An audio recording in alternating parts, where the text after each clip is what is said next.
बांकीपुर की जनता, हम समझते हैं कि इस बात को छोड़ करके कि डबल इंजन की सरकार में जो बिहार को फ़ायदा होगा, जो बांकीपुर की जनता को फ़ायदा होगा, छोड़ करके किसी दूसरे के बारे में सोचेंगे, ऐसा नहीं हो सकता है। ये विश्वास हमको है, इसलिए वहाँ पर हम काफ़ी वोट से जीतेंगे। हमारा एनडीए का उम्मीदवार जो है भाजपा का, वो निश्चित है कि काफ़ी वोट से जीतेंगे। बांकीपुर में बीजेपी का ही कमल खिलेगा, आप देख लीजिएगा। एक बार फिर से जनता अपनी पसंदीदा पार्टी बीजेपी को ही वोट देकर के फिर से वहां पर बीजेपी का कमल खिलवाएगी। ये इशारा करते हुए नजर आ रहे हैं पूर्व मुख्यमंत्री और केंद्रीय मंत्री जीतन राम मांझी। देखिए, बिहार में बांकीपुर उपचुनाव को लेकर के तमाम पार्टियां अपनी अपनी जो रणनीति है उसे बनाने में लगी हुई है और इसी बीच देखिए बयानबाजी भी जारी है। एक के बाद एक बयानबाजी आती ही रह रही है, चाहे बात करें जन स्वराज पार्टी की, चाहे बात करें आरजेडी की या फिर बीजेपी की। तमाम पार्टियां जो है एक के बाद एक कटाक्ष करते हुए दूसरी पार्टियों पर नजर आ रही है और खुद की पार्टी को बेहतर बता रही है। और ऐसे में देखिए केंद्रीय मंत्री जीतन राम मांझी ने भी कह दिया है कि फिर से देखिएगा वही होगा जो होना है, यानी कि फिर से बीजेपी का कमल ही बांकीपुर में खिलेगा। क्योंकि लगातार देखिए बीजेपी का कमल जो है लगातार खिलते ही आ रहा है बांकीपुर में और इस बार फिर से कुछ ऐसा होगा। ऐसा इसलिए हो रहा है क्योंकि बीजेपी को जनता पसंद करती है, जनता की पसंदीदा पार्टी है बीजेपी। और ऐसे में देखिएगा एक बार फिर से हमें बीजेपी की ही जो पार्टी है वो वहां पर देखने को मिलेगी, बीजेपी का कमल वहां पर खिलेगा। आपको बताएं तो गया जी पहुंचे थे केंद्रीय मंत्री जीतन राम मांझी। वहां पर पहुंचकर जहां एक तरफ वो भावुक हो गए तो वहीं दूसरी तरफ उन्होंने ये बड़ा बयान दिया। बिहार सरकार के मंत्री संतोष कुमार सुमन भी अपने पिता के साथ पहुंचे थे। दरअसल आपको बताया तो केंद्रीय मंत्री जीतन राम मांझी काफ़ी ज़्यादा भावुक हो गए। वो अपने माता पिता की प्रतिमा का अनावरण कर रहे थे और अनावरण के बाद काफ़ी ज़्यादा भावुक हो गए। उन्होंने अपने माता पिता के बारे में कहा कि वो किसी भगवान से कम नहीं है। और इसी बीच जब मीडिया ने उनसे सवाल पूछा बांकीपुर इलेक्शन को लेकर के, तब उन्होंने कहा कि देखिएगा हम भी यही हैं, आप भी यही हैं, एक बार फिर से बीजेपी का कमल खिलेगा। क्या कुछ कहते हुए नजर आ रहे हैं जीतन राम मांझी, पहले आप उनके दिए गए बयानों को सुनिए। देखिए, इस दुनिया में भगवान को लोग मानते हैं, हम सही में पूजा पाठ नहीं करते हैं। भगवान को देखा नहीं है इसलिए हम सुनते हैं, लेकिन माता पिता तो साक्षात भगवान ब्रह्मा विष्णु जो भी कहिए हैं। गरीब घर में पैदा हुए, क्या मशक्क़त उन लोगों ने हमारे लिए सही, और आज हम यहाँ पर आए हैं। हम लोग क्या, एक प्रभर्व है कि बाढ़े पुत्र पिता के धर्म और खेती उपजे अपन कर्म। तो आज खेती का भी काम शुरू कर दिया है, 8 बीघा में धान रोपा रहा है। अब पिताजी का धर्म का मामला है, उनको भी यादगार के रूप में आज प्रतिष्ठित करवा दिया है। क्योंकि मजदूरी करके हम लोग को पढ़ाए, उन्हीं का आशीर्वाद है जिसके चलते जिस पद को हम नहीं सोच रहे थे कि हमको मिलेगा वो भी पद मिला। चाहे मुख्यमंत्री का मामला हो, चाहे भारत सरकार में मंत्री का मामला हो। इसलिए हम दुनिया को बताने के लिए कि कोई भगवान नहीं है माता पिता छोड़ करके, इसलिए माता पिता का जो पूजा करता है, माता पिता की सेवा करता है, उनका नाम उजागर करता है, वो भगवान का नाम करता है। बेकार है भगवान का नाम पूजा करना, वे सब करना।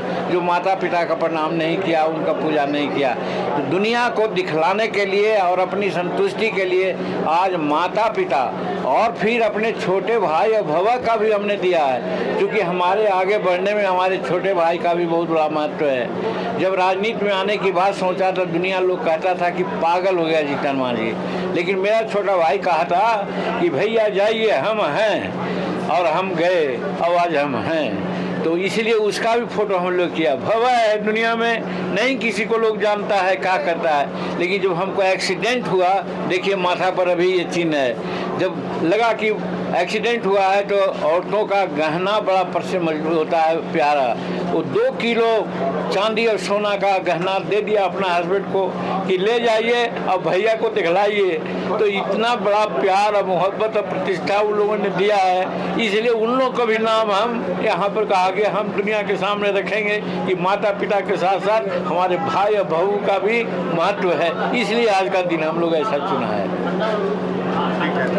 चुनाव होने वाला है, नामांकन हो गया, भाजपा की ओर से उम्मीदवार भी आ गए हैं। वहाँ पर एनडीए की जीत होगी, एनडीए की सीट है, सदा सीट है, रहा है। और नीतीश कुमार जी का काम के आधार पर नरेंद्र जी का, सम्राट चौधरी जी का भी काम बहुत अच्छा चल रहा है। और फिर नरेंद्र मोदी जी जो बिहार के बारे में बहुत सोचते हैं, पूर्वोदय की बात करते हैं। डबल इंजन की सरकार है, इसलिए बांकीपुर की जनता, हम समझते हैं कि इस बात को छोड़ करके कि डबल इंजन की सरकार में जो बिहार को फ़ायदा होगा, जो बांकीपुर की जनता को फ़ायदा होगा, छोड़ करके किसी दूसरे के बारे में सोचेंगे, ऐसा नहीं हो सकता है। ये विश्वास हमको है, इसलिए वहाँ पर हम काफ़ी वोट से जीतेंगे। हमारा एनडीए का उम्मीदवार जो है भाजपा का, वो निश्चित है कि काफ़ी वोट से जीतेंगे। सर, मृत्युंजय तिवारी प्रवक्ता रहे, उन्होंने इस्तीफा दे दिया, कर राजद में अपेक्षा की जा रही है। एकदम ठीक उन्होंने कहा।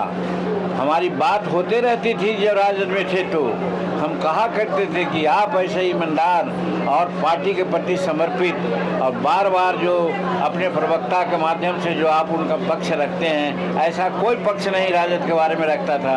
जब आप देखिए आपका क्या होता है। हम भी उनके साथ थे, हमारे साथ भी उन्होंने धोखाबाजी की है, तो आपके साथ धोखाबाजी न हो ऐसा नहीं लगता है। आज ये बातें आ गई और वो महसूस उन्होंने किया और अच्छा किया है कि राजद से निकल गए हैं। अच्छे कार्यकर्ता हैं, कहीं न कहीं राजनीतिक शरण उनको मिलेगी और वो राजनीति में अच्छा काम करेंगे।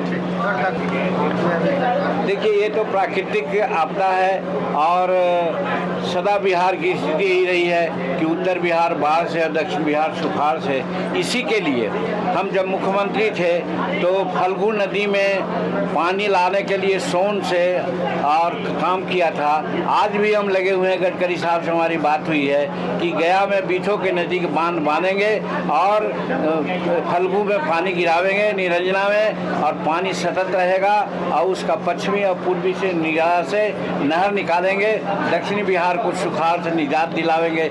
इसके लिए हम एड़ी चोटी का पसीना एक कर रहे हैं। हमको लगता है कि नरेंद्र मोदी जी की सरकार में इसमें हम सफल होंगे और 1 साल के अंदर इस काम को हम लोग पूरा कर लेंगे। जिस तरह से मेरीन ड्राइव बना है पटना में, गया में भी मेरीन ड्राइव बनाने की कल्पना है। चतरा से लेकर के हंटरगंज से लेकर के बेला तक नदी के पश्चिमी किनारा सड़कें बनेगी, जो यातायात के दृष्टिकोण से भी ठीक रहेगा और हर तरह से गया को टूरिज्म के मैप पर लाने का प्रयास कर रहे हैं और हम समझते हैं कि सफल होंगे और सुखाड़ से भी हम लोग निपटेंगे। तो आपने सुना कि जीतन राम मांझी ने साफ कर दिया है कि एक बार फिर से वहां पर बीजेपी का ही कमल खिलेगा। इतना ही नहीं, जब उनसे मृत्युंजय तिवारी को लेकर के सवाल पूछा गया तो वो सीधे कहते रहे कि मृत्युंजय तिवारी एक अच्छे नेता हैं, लेकिन आरजेडी पार्टी पता नहीं क्या कर रही है, ये लोगों के समझ के पड़े हैं। जहां एक तरफ नेता प्रतिपक्ष तेजस्वी यादव अपने विदेश टूर पे है, तो वहीं दूसरी ओर देखिए पार्टी से अच्छे नेता निकल रहे हैं। और अब देखना ये होगा कि आने वाले समय में और क्या कुछ बातें सामने आती हैं। तो फिलहाल के लिए बस इतना ही। न्यूज़ फॉर नेशन पे खबरों का सिलसिला लगातार जारी रहेगा। तब तक के लिए नमस्कार।